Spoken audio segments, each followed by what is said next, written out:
गद्दारों के साथ जो होना चाहिए वही हुआ है। वो AIMIM और बसपा के समर्थन से चुनाव को जीता था उन्होंने। और पठान तो सीने पे गोली खाने के लिए जाने जाते हैं।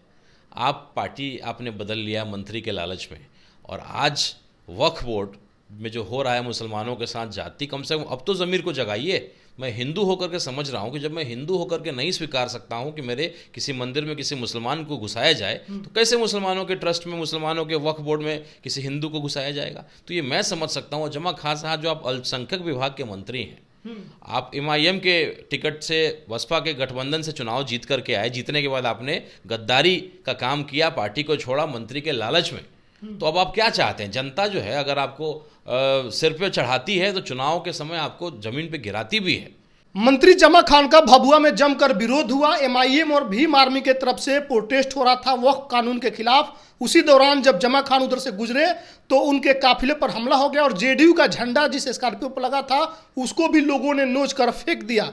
अब MIM के लोगों ने ऐसा क्यों किया, इस पर बात करेंगे। हमारे साथ MIM के प्रदेश सचिव राणा रंजीत साहब हमारे साथ हैं। जमा खान जा रहे थे, आप लोग प्रोटेस्ट कर रहे थे, तो उन पर हमला करने की क्या जरूरत है?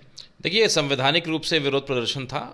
AIMIM, आज़ाद समाज पार्टी, भीम आर्मी, उसके अलावा भी कई दलित समाज के संगठन और RJD के भी कुछ लोग उसमें मौजूद थे। सभी लोगों का इन्होंने ज्ञापन दे करके ADM साहब को और बाकायदा परमिशन लेकर के पटेल चौक से लेकर के एकता चौक होते हुए जिला मुख्यालय तक का विरोध प्रदर्शन था।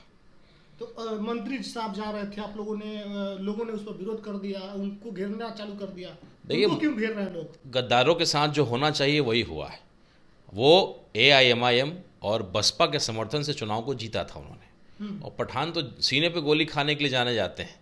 आप पार्टी आपने बदल लिया मंत्री के लालच में, और आज वक्फ बोर्ड में जो हो रहा है मुसलमानों के साथ जाति, कम से कम अब तो ज़मीर को जगाइए। मैं हिंदू होकर के समझ रहा हूँ कि जब मैं हिंदू होकर के नहीं स्वीकार सकता हूँ कि मेरे किसी मंदिर में किसी मुसलमान को घुसाया जाए, तो कैसे मुसलमानों के ट्रस्ट में, मुसलमानों के वक्फ बोर्ड में किसी हिंदू को घुसाया जाएगा। तो ये मैं समझ सकता हूँ। जमा खान साहब जो आप अल्पसंख्यक विभाग के मंत्री हैं, आप MIM के टिकट से बसपा के गठबंधन से चुनाव जीत करके आए। जीतने के बाद आपने गद्दारी का काम किया, पार्टी को छोड़ा मंत्री के लालच में।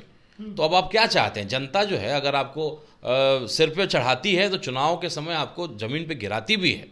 तो यही हुआ है, जो गद्दारों के साथ जो होना चाहिए वही हुआ है। लेकिन माननीय मंत्री हैं आपके, लोगों ने वो हमला किया, कौन लोग थे जो यहाँ पर कर रहे थे प्रदर्शन? और मंत्री जी से इतना दिक्कत तो है, आप जो बताया। तो ये मंत्री किसने बनाया? जनता ने बनाया ना। वो तो कई लंबे टाइम से प्रयास कर रहे थे, बसपा से चुनाव लड़ते थे। लेकिन जब MIM के गठबंधन में जब वो चुनाव लड़े, चूँकि जिस विधानसभा से चैनपुर से वो जीत करके आते हैं, हमारे जिला अध्यक्ष हनीफ खान जी से लेकर के हमारे जितने भी लोग हैं, जाकिर हुसैन साहब, इम्तियाज़ साहब, परवेज साहब और ऐसे तमाम लोग, इन्होंने अपना जी जान लगाया। मैं वहाँ के खानखा में कार्यक्रम में मैं गया था, जो जज्बा था AIMIM के प्रति, मैंने उस चैनपुर खास करके उस विधानसभा में और कैमूर के जिला में मैंने देखा है। बहुत ही ज़बरदस्त ओवैसी साहब को लेकर के, अख्तरुल ईमान साहब को लेकर के MIM में बहुत ज़बरदस्त एक क्रेज़ है, एक लोकप्रियता है। तो उसकी वजह से वो जीते।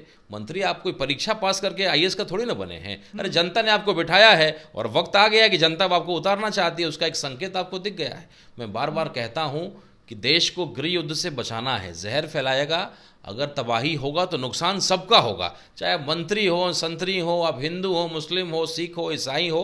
अगर इस तरह का जहर का कारोबार होगा, जगह जगह लोगों के अंदर एक गुस्सा, एक आक्रोश आएगा, तो नुकसान होगा। तमाम ऐसे मेरे हिंदू भाई जो किसी पार्टी के लिए सोशल मीडिया पे काम कर रहे हैं, उनसे मेरा आग्रह है कि तबाही को बचाना है। ये आपस में सोशल मीडिया में मैं देखता हूँ कुछ लोग जो है गलत सलत किसी को मारते हुए, किसी को पीटते हुए दिखा देंगे वीडियो को। छोटे बच्चे के वीडियो को मैंने देखा कि एक छोटा बच्चा को कुछ 10-15 लोग मार रहे थे। मुझे नहीं मालूम वीडियो किस संदर्भ का है, क्या है, लेकिन ऊपर में लिखा हुआ था कि देखो हिंदू भाइयों ये क्या हो रहा है। तो इस तरह की चीज़ें जो कर रहे हैं, और बिल्कुल वो हर जाति में उपद्रवी हैं। वो उपद्रवी किसी धर्म या जाति के नहीं है। वैसे लोगों में सचेत भी करना चाहता हूँ। देश को बचाने के लिए हम तमाम पढ़े लिखे हिंदुओं को आगे आना। राणा रंजीत साहब, ये तो आप अच्छी बात कर रहे हैं, लेकिन आज जो आपके लोगों ने किया, भीम आर्मी के लोगों ने किया, अब तो मंत्री जी हैं, एक्शन ले ले, उन पर केस हो जाए, उनको जेल जाना पड़ सकता है, तो उससे आप लोग नहीं डर रहे हैं? बिल्कुल नहीं, पूरी पार्टी हम लोग उनके साथ खड़े हैं। जनता ने आपको सिरमौर दिया, मुकुट पहनाया, मुकुट को छीन रहा है। अरे भाई, जिन लोगों ने मंत्री जमा खान के काफिले का विरोध किया, उनका विरोध किया, आप लोग उनके साथ हैं? देखिए, जो धोखेबाजी नीतीश कुमार जी ने किया है, मुस्लिम आबादी एक बहुत बड़ा विश्वास उन पर करती थी, लेकिन जो बिल्कुल उम्मीद नहीं था कि नीतीश जी ऐसा करेंगे। और आज मुझे लगता है कि जेडीयू में जैसे मास्टर मुजाहिद साहब ने इस्तीफा दिया, मैं किशनगंज के कार्यक्रम में गया था, किसी भी मुसलमान नेता को नहीं अब उस पार्टी के साथ रहना चाहिए। अगर आप आज उस पार्टी के साथ जुड़े रहेंगे और अगर आप सड़कों पे घूमिएगा बिना सिक्योरिटी के, तो शायद आपके साथ ऐसा हो सकता है। ये मैं आपको अच्छी बात नहीं है, लेकिन अगर आप किसी बिल्ली को कहते हैं कि भागती है, लेकिन जब बंद कमरे में आप उसको घेर के मारिएगा तो झपट्टा मारेगी। तो कहीं ना कहीं मुस्लिम भाइयों के साथ यही हो रहा है। अंत जो आएगा वो लास्ट में, अभी वो छुप हैं, बर्दाश्त कर रहे हैं, देख रहे हैं, लेकिन जब अंत समय आएगा तो वो भी अपना रिएक्शन देंगे। हर एक्शन का रिएक्शन होता है।